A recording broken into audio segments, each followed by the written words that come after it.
My name is Aimi Arwani. You can call me Amy.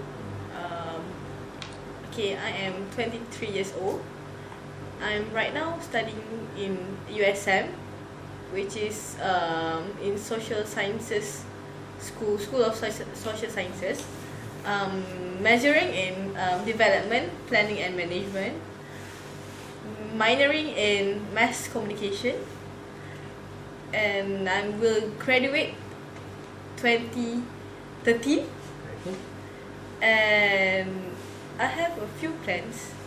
I like to do a business that helps people in terms like it is like a social entrepreneurship, the one that right now is like a bombang, like world realizing social entrepreneurship. Okay, and then I like to do a business which is encouraging young people to involve in like training, and then part of business like giving them a chance to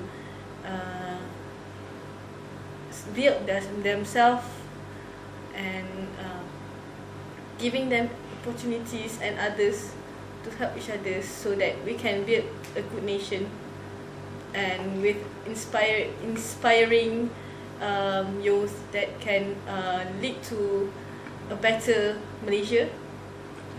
And I also admire one person from Indonesia, which is Martha Tilaar.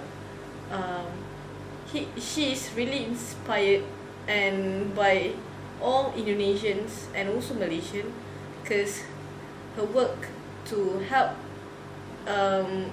those community in Indonesia, part of Indonesia. And when I met her like 3 months ago, really looks young, even he's like 70, and he really inspired all those youngsters to give them hopes to a better life. And also don't forget people around you, and love each others to build a good worldwide.